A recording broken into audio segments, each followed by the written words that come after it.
A series inspired by Mr. Rogers' Neighborhood, based on the beloved character Daniel Striped Tiger, is now a musical and it's coming to Jacksonville. Amanda Lupachinno portrays the title character in the Emmy-winning PBS series Daniel Tiger's Neighborhood, and she joins us now by phone. Hey, Amanda, welcome to the program. Hello, thanks for having me. So glad to have you. So, Amanda, you've played a lot of roles in your professional career. You've been in musicals like A Chorus Line and West Side Story. You've been in some TV shows and film, including Monsters Inside Me. What makes the character of Daniel Tiger unique among the roles that you've played?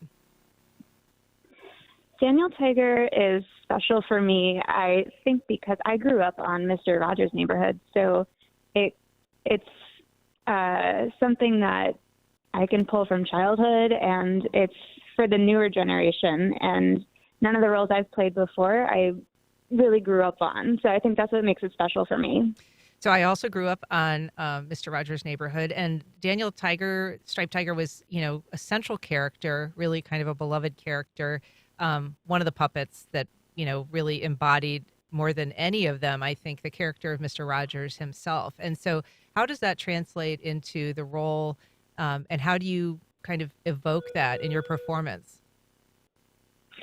Yeah, I think, throughout the show, there's a lot of pieces of Mr. Rogers' Neighborhood that anyone that watched that growing up will recognize. But the biggest message we pull through is kindness.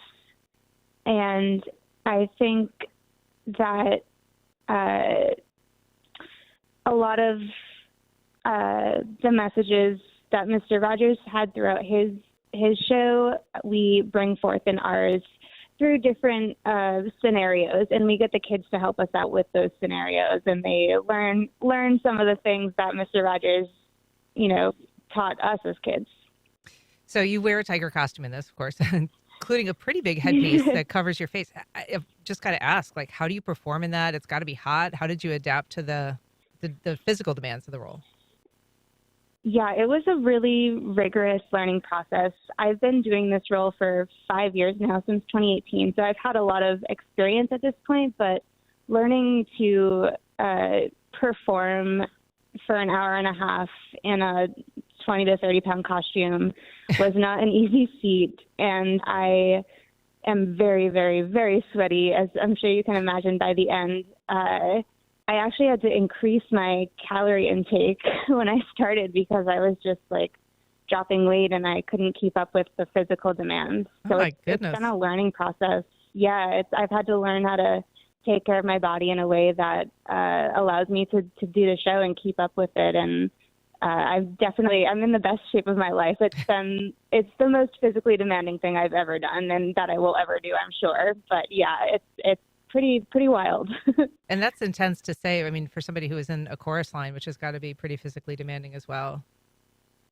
Yes, for sure. So the musical is called King for a Day. What is the plot, and what characters can people who attend expect to see from sort of the world of make-believe? Yeah, Daniel Tiger's Neighborhood Live, King for a Day, follows Daniel in the land of make-believe with his friends as he prepares to play the role of the king in his school play. And throughout this day, he kind of comes into a few obstacles along the way and has to make choices. And the kids, we get the kids involved. We ask them to help us, clap if you think we should do this, or what do you think we should do? And by the end of the show, you get to see kind of a play within a play, which is always fun. And, you'll get to kind of a recap of all the lessons he's learned throughout the show. And as for characters, I think I was trying to count before you picked up. I think there's 15 or 16 characters you'll recognize throughout the show, but some of the, bigger ones that the kids and parents will recognize are Katerina, Oh the Owl, Miss Elena, Chrissy, Teacher Harriet, King Friday, Baker Acre, Mr. McFeely, Prince Wednesday. Those are some of the, larger roles that everyone will recognize. Yeah. Are there any shows, anything that this TV series doesn't feature? Any new songs that you can expect that the audience will hear? Yeah, in our stage version, there are original songs that aren't in the TV show that you can only hear if you come to see our show. And then, of course, there are a lot of songs that everyone will recognize that are even from Mr. Rogers' Neighborhood that have been carried on through Daniel Tiger's Neighborhood. So there's a good mix of original music that hasn't been heard before and, music from the TV shows. Well, you can see Daniel Tiger and his friends in King for a Day at the Florida Theater in partnership with WJCT. The musical is staged March 24th at 2 o'clock, and tickets are available. I've been speaking to Amanda Lupachinno. Amanda, thank you so much. Thank you so much for having me. Have a great show. Thank you. That's our